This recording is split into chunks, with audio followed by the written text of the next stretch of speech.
Je suis très heureux de vous retrouver, de vous saluer. Et pour la série sur la guérison divine, j'ai choisi aujourd'hui de vous parler de Jésus, celui qui guérit ceux qui ont le cœur brisé. D'ailleurs, c'est le message que Jésus a partagé lorsqu'il a commencé sa mission. Il s'est retrouvé dans le lieu de prière des Juifs, donc la synagogue, et il a cité ce passage du prophète Ésaïe le concernant. C'est dans Luc chapitre 4 et au verset 18. « Voici cette parole, l'Esprit du Seigneur est sur moi, parce qu'il m'a oint pour annoncer une bonne nouvelle aux pauvres, et il m'a envoyé pour guérir ceux qui ont le cœur brisé. » Pour guérir ceux qui ont le cœur brisé. Pour illustrer ce merveilleux message de Jésus qui guérit les cœurs brisés, j'ai choisi de vous citer quelques extraits d'un chapitre de l'Évangile selon Luc, c'est le chapitre 7. Et dans ce chapitre, nous allons rencontrer beaucoup de personnes qui, pour diverses raisons, ont le cœur brisé. Et chaque fois, Jésus est intervenu, chaque fois, Jésus a agi. Et de la même manière, cher ami, Jésus veut t'intervenir dans ta propre vie. Jésus veut agir au plus profond de toi-même. Nous avons des baumes pour soigner nos peaux lorsque celles-ci sont infectées, par exemple. Nous avons des traitements pour soigner les inflammations de notre corps, pour soigner divers problèmes. Mais il n'existe pas de baume, il n'existe pas de traitement pour les cœurs qui sont brisés. C'est Jésus, Jésus dont nous avons la joie de présenter la bonne nouvelle, nous avons la joie de présenter l'Évangile. Eh bien, c'est Jésus qui peut parfaitement guérir les cœurs lorsqu'ils sont brisés. Et si c'est ton cas aujourd'hui, cher ami, ce message est pour toi. Jésus veut guérir ton cœur. Jésus veut te consoler. D'abord, dans ce chapitre 7, nous rencontrons un officier romain, et il est dit à son sujet, un centenier avait un serviteur auquel il était très attaché et qui était malade sur le point de mourir. Cet officier, donc ce capitaine romain, a le cœur brisé. Ce n'est pas directement à cause d'un problème qui le touche lui, mais c'est un problème qui touche une personne à laquelle il est très attaché. Il a un serviteur auquel il était très attaché, il était malade sur le point de mourir. C'est pour cela qu'il vient rencontrer Jésus. C'est pour cela qu'il fait appel à Jésus. Nous notons que cet homme officier n'était pas seulement attaché au service de son serviteur, mais il était attaché à sa personne. C'est différent, n'est-ce pas? Les services et la personne elle-même, c'est différent. Et son cœur était brisé parce que ce serviteur, il y tenait, ce serviteur, il y était très attaché. Cependant, il a mis sa foi en Jésus, en faisant appel à Jésus, en l'invitant, en lui demandant de secourir son serviteur. Et il a exprimé une foi exemplaire lorsqu'il a dit « Moi, je suis soumis à des supérieurs, mais j'ai aussi des soldats sous mes ordres. Et si je dis à l'un de mes soldats « Va », il va. Si je dis à l'un de mes soldats « Viens », il vient. Et il dit à Jésus « Toi, dis un mot, et mon serviteur qui est à la maison sera guéri. » Il a donc exprimé une foi exemplaire, même Jésus l'a souligné, il a dit « Je n'ai pas trouvé, même en Israël, une aussi grande foi que la foi de cet homme », et il a prononcé ce mot. C'est l'Évangile selon Matthieu qui nous rapporte ce mot. Jésus a dit « Va ». Et lorsque cet homme est entré à la maison, il a trouvé son serviteur, le serviteur auquel il était très attaché, complètement guéri.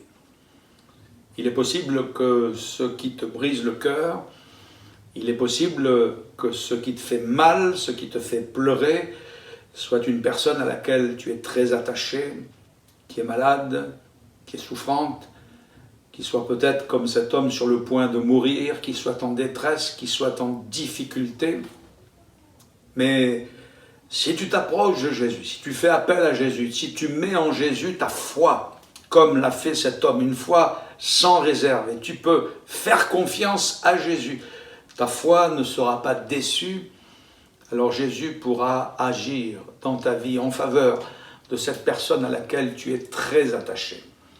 On peut comprendre, eh bien, logiquement que le cœur de cet homme a été guéri, n'est-ce pas? On peut comprendre qu'il a été consolé lorsque Jésus a répondu à sa prière. La deuxième personne dont il est question dans ce chapitre 7 de l'évangile de Luc, c'est une femme, c'est une veuve qui habite un petit village de la Galilée, village qui s'appelle Naïn, et on a l'habitude d'appeler cette dame la veuve de Naïn. Cette femme a été déjà choquée par la disparition de son mari, n'est-ce pas? Elle est veuve. Et voici que le malheur frappe de nouveau à sa porte. Je ne peux vous dire pour quelle raison. Est-ce la maladie? Est-ce l'accident? De toute manière, son fils, en plus le seul, son fils unique, le seul qu'elle a, eh bien il vient de mourir. On peut dire que dans sa vie, mais aussi dans ce petit village de Naïn où tout se sait, n'est-ce pas? Eh bien c'est un choc psychologique. C'est d'abord un grand malheur qui arrive à cette femme, et deuxièmement, c'est une grande tristesse. Et lorsque Jésus rencontre cette femme, eh bien, c'est lors du service funèbre, on conduit en terre son fils, on va l'enterrer. Et voici ce que déclare l'Évangile lorsqu'il fut près de la porte de la ville. Voici, on portait en terre un mort, fils unique de sa mère, qui était veuve, et il y avait avec elle beaucoup de gens de la ville. Le Seigneur, l'ayant vue, fut ému de compassion pour elle, et il lui dit « Ne pleure pas ». Et il s'est approché, il a touché le cercueil pour ressusciter le jeune homme qui y était à l'intérieur. Jésus va guérir le cœur brisé de cette femme. En s'approchant d'elle, il lui dit « Ne pleure pas ». Je voudrais montrer simplement que ce n'est pas seulement une parole de condoléance, ce n'est pas seulement une parole d'empathie en faveur de cette femme-là qui pleure, qui est bouleversée. Nous pouvons la comprendre. Ne pleure pas pourrait être même une parole déplacée dans ces circonstances. Nous pouvons comprendre les pleurs de cette femme. Elle a le cœur remué, le cœur complètement cassé. Mais en disant « ne pleure pas », Jésus a la solution. Et souvent, la parole de Jésus dans l'Évangile, dans la Bible, c'est pas une parole comme la parole d'homme qui s'envole comme la paille dans le vent, mais c'est une parole qui contient une action, c'est une parole qui contient en elle-même la solution. Et avec cette parole « ne pleure pas », Jésus a aussi la solution. Il a l'œuvre qui va consoler le cœur de cette femme. Il va arrêter le convoi funèbre. J'ai remarqué que généralement, lorsqu'il y a des convois funèbres, on leur donne plutôt la priorité, par respect, on les laisse passer, même les autorités le font, n'est-ce pas? Mais là, Jésus va arrêter ce convoi funèbre. Il est présenté dans l'Évangile comme le prince de la vie. Il vient là pour rendre à cette femme son fils. Il va parler à ce jeune homme qui est décédé, que l'on va ensevelir. Il va lui dire « Jeune homme, je te le dis, lève-toi ». Et cette parole, c'est pas seulement une parole touchant à la position de se lever alors qu'on est assis et qu'on se lève, mais c'est une parole qui touche au fait que ce jeune homme était mort, il était enseveli, et lève-toi, c'est-à-dire, eh bien, ressuscite, reviens à la vie, voilà ce que cela signifie. Et Jésus a rendu ce jeune homme à sa mère. On peut imaginer, sans trop épiloguer, n'est-ce pas, que Ce fut la fête, non seulement dans cette maison, mais surtout dans ce village. S'il y avait un grand malheur, s'il y avait une grande tristesse, Jésus a tout transformé. Il y a eu un grand miracle, c'est le miracle de la vie, le miracle de la résurrection. Mais il y a eu aussi une grande joie. Je crois que dans cette maison, on a dû faire la fête, on a dû, eh bien, passez-moi l'expression, trinquer, on a dû se réjouir. Et le fait que Jésus ait rendu ce jeune homme à sa mère, à cette veuve, fut une grande consolation. Oui, Jésus est celui qui guérit le cœur brisé. Peut-être es-tu choqué psychologiquement, intérieurement, par la disparition ou l'abandon d'un être cher. C'est peut-être un parent, c'est peut-être un conjoint, c'est peut-être pour toi un ami qui t'a laissé, qui t'a abandonné. Cela t'a profondément attristé, profondément choqué. C'est peut-être de la maltraitance que tu as subie, c'est peut-être quelque chose qui au plus profond de toi-même te casse, te brise le cœur. Eh bien Jésus s'approche de toi aujourd'hui pour te consoler. Il a le remède, il a le baume pour ton cœur qui guérit. Oui, Jésus est celui qui guérit les cœurs brisés. Après, cet officier romain dont le cœur était brisé par la souffrance d'une personne à laquelle il était très attaché, après la veuve de Naïn qui elle était psychologiquement brisée parce qu'elle avait perdu un être cher, son fils unique. Nous avons une troisième personne dans ce chapitre 7 de l'évangile de Luc dont le cœur est brisé, c'est Jean-Baptiste. Jean-Baptiste, qui est un prophète célèbre, n'est-ce pas? Il est celui qui est venu avant Jésus pour annoncer la venue du Sauveur, la venue du Messie. Il a rendu un merveilleux témoignage de Jésus sur sa mission, sur son œuvre. Et Jean-Baptiste, on le retrouve dans cet épisode du chapitre 7 en prison. Il va y rester jusqu'à la fin de sa vie. Il va hélas mourir d'une manière tragique en prison. Il sera décapité. Et lui, son cœur est brisé par une forme de burn-out. Il est brisé par une sorte de dépression qui l'accable au plus haut point. Dans sa prison, il a tout à coup un doute. Dans sa prison, il a une défaillance qui le déprime. Et il se dit, mais ce Jésus que j'ai annoncé, est-il vraiment celui qui doit venir ou devons-nous en attendre un autre? Alors, il fait appel à quelques-uns de ses disciples qui ont droit de visite en prison et il les envoie avec cette question à Jésus, es-tu vraiment celui qui doit venir ou devons-nous en attendre un autre? Et voici ce que nous dit l'Évangile. Dans l'Évangile de Luc au chapitre 7 et au verset 21, il est écrit qu'à l'heure même, Jésus guérit plusieurs personnes de maladies, d'infirmités, d'esprits malins, et il rendit la vue à plusieurs aveugles. Et il leur répondit, allez, rapportez à Jean ce que vous avez vu et entendu. Les aveugles voient, les sourds entendent, les boiteux marchent, les lépreux sont purifiés, les morts ressuscitent, et la bonne nouvelle est annoncée aux pauvres. Si on réfléchit simplement, Jésus n'a pas apporté à Jean-Baptiste une réponse humaine, mais il lui a apporté une réponse divine.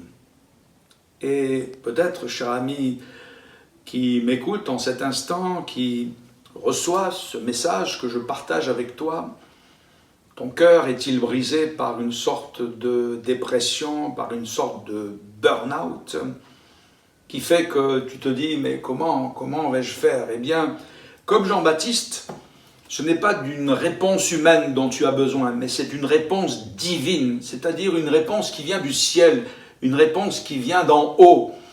Et Jean-Baptiste, ayant reçu cette réponse de Jésus, il a su que Jésus était vraiment celui qui devait venir. Parce qu'en effet, à cette mission extraordinaire que Jésus avait accomplie et à cette réponse que Jésus avait donnée à Jean-Baptiste, Jean-Baptiste connaissait les prophètes et il savait que, comme le prophète Ésaïe l'avait annoncé, lorsque le Messie, le Christ viendrait, les yeux des aveugles s'ouvriront, les oreilles des sourds s'ouvriront, la langue des muets sera déliée, les morts ressuscitent, la bonne nouvelle est annoncée aux pauvres.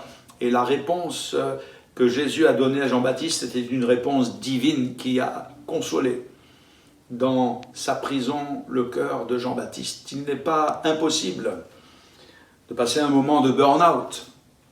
Il n'est pas impossible de passer un moment de déprime, même si tu es chrétien, même si tu as mis ta foi dans le Seigneur. La foi n'est pas absente de doute, de défaillance, de burn-out, comme pour Jean-Baptiste. Mais ce qu'il y a de sûr, c'est que Jésus ne l'a pas laissé dans cette situation. Jésus ne l'a pas laissé dans sa tristesse, dans cet accablement qui pesait sur son cœur, sur sa conscience. C'est vrai que Jean-Baptiste, quelques jours après, va mourir, il sera décapité dans cette prison, mais il va mourir dans la foi. Il va mourir dans la foi au Fils de Dieu, il va mourir dans la foi au Christ, au Messie qui devait venir. Et Jésus a su, en lui apportant cette réponse divine, consoler son cœur et lui faire du bien au plus profond de lui-même. Oui, Jésus est celui qui guérit les cœurs brisés.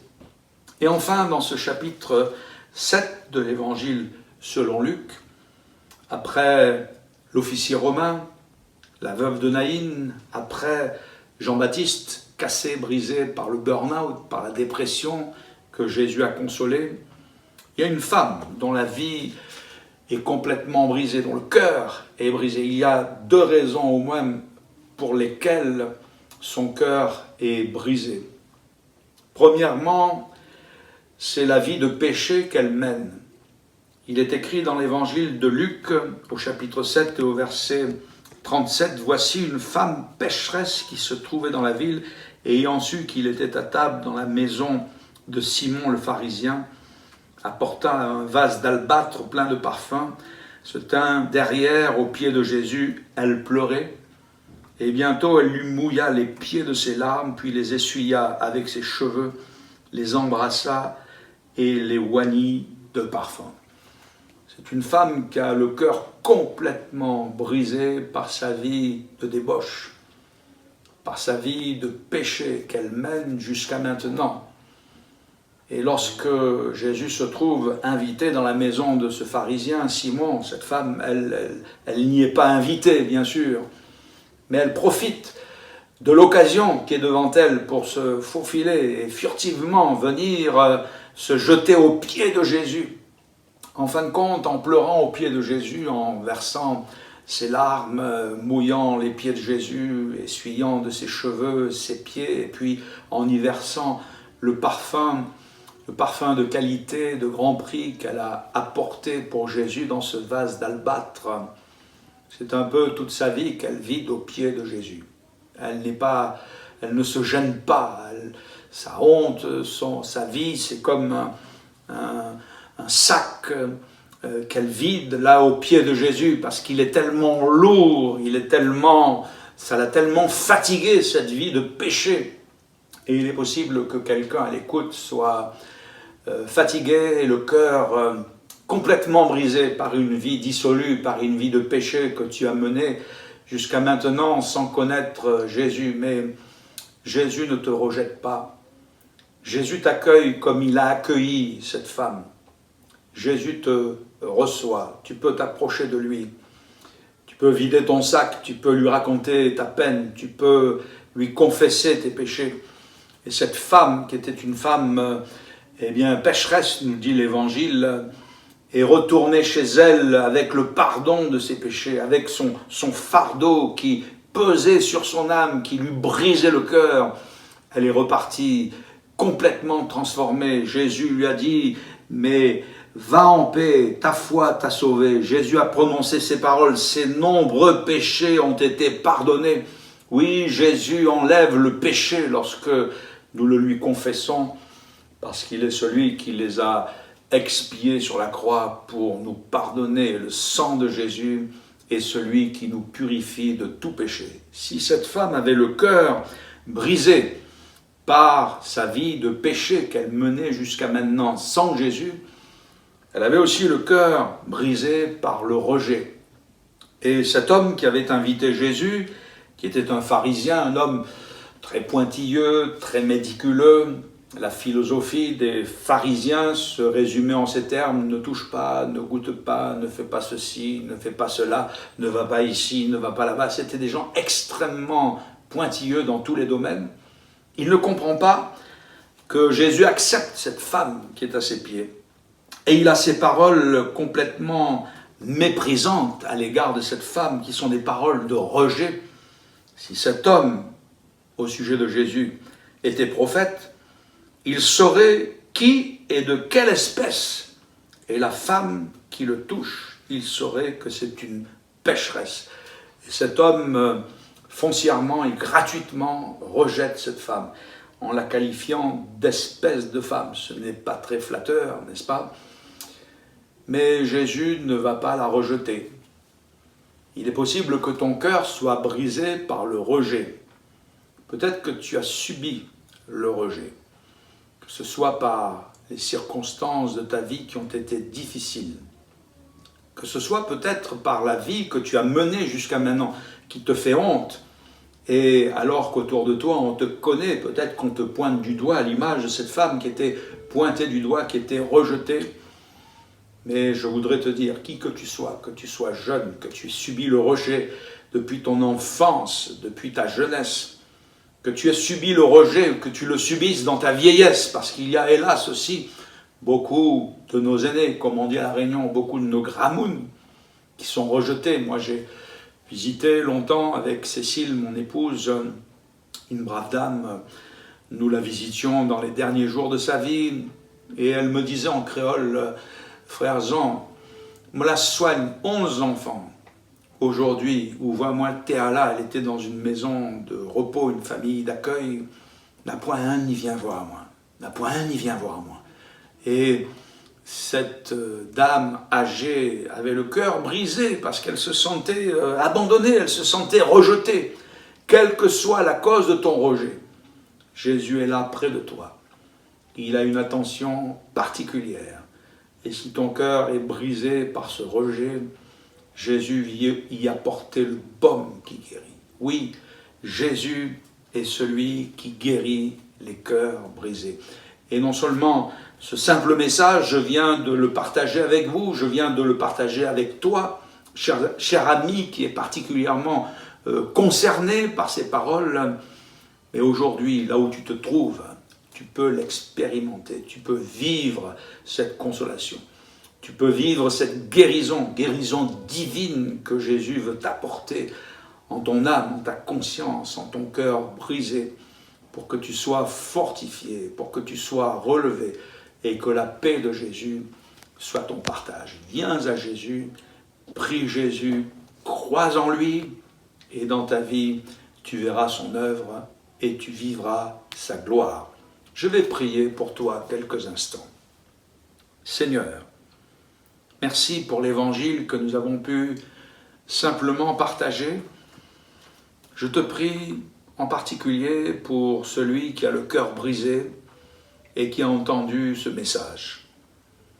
Seigneur, qu'il puisse, comme ces personnes l'ont fait en venant à toi, en te laissant agir dans leur vie, en te laissant parler, en te laissant agir, eh bien, que ces personnes puissent expérimenter ton secours, ta grâce et surtout la guérison de leur cœur si celui-ci est brisé. Je te rends grâce et je te remercie, Seigneur. Gloire te soit rendue. Amen.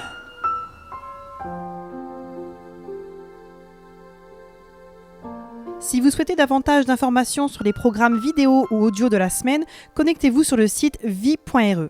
Nous vous encourageons également à écouter les 2 radios chrétiennes de Lille, Radio Vie qui diffuse dans le nord, l'est et le sud, et RM9 qui diffuse dans l'ouest. Ces 2 radios diffusent également sur Internet. Vous pouvez également retrouver toutes les informations sur le site addréunion.fr, le site officiel des Assemblées de Dieu de la Réunion. Vous y trouverez tous les communiqués officiels, ainsi que les coordonnées des pasteurs de votre région. Vous y trouverez également les sujets de prière. Que Dieu vous bénisse et à très bientôt sur vie.re.